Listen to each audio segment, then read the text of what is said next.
on essaie de changer de regard de ces enfants avec handicap. On les mélange avec les autres enfants pour que tous suivent dans la même direction. Je tiens encore à remercier Auchan pour cet encouragement. Ils ont apporté assez de cadeaux pour primer les meilleurs élèves de cette école inclusive.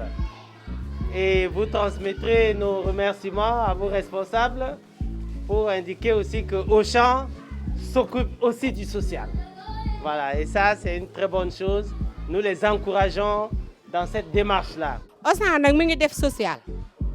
Auchan mi ngi def social. Aujourd'hui, on est un acteur responsable boo xamante ne nekk fi kese pour def business.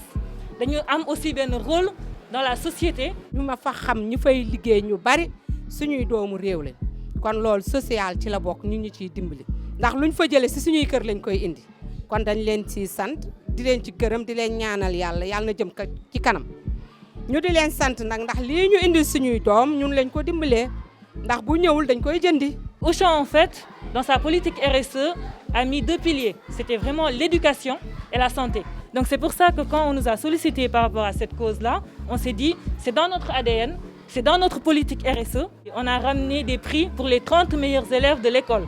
Parce que c'est aussi important de les motiver et que ñeneen ñi nekk ci ginnaaw aussi, ils ne sont pas laissés en rade, mais au contraire, ça les encourage à faire mieux l'année prochaine. Et on espère que cette collaboration va être pérenne d'ailleurs dans les années à venir. Et concernant Seydou aussi, j'ai été très ravie de le rencontrer. Et en plus de son prix donc qu'on a ramené, on va lui octroyer un bon d'achat de 100 000 francs. Man bi ma fiy ñëw sama doom trisomie 21 la donc xamul dara mënul dara mais fii lay yendu suba ba ngoon jot dañ koy téye ak tout ñëpp xam nañ ni xale bu handicapé genre handicap yooyu li mu laaj. te en plus li gën a am solo mooy doo fay loowul benn xale handicapé suñu doom yi ñoom trisomie 21 li ñuy jàngee ak ki leen di jàngal moom moo ko jënd moo ko jël en charge.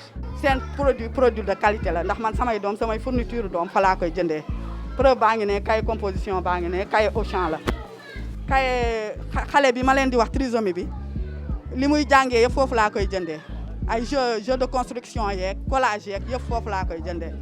Auchan déwén moom xamal ne vous serez notre premier partenaire et vraiment yal na yàlla def jàmm di remercier ñëpp.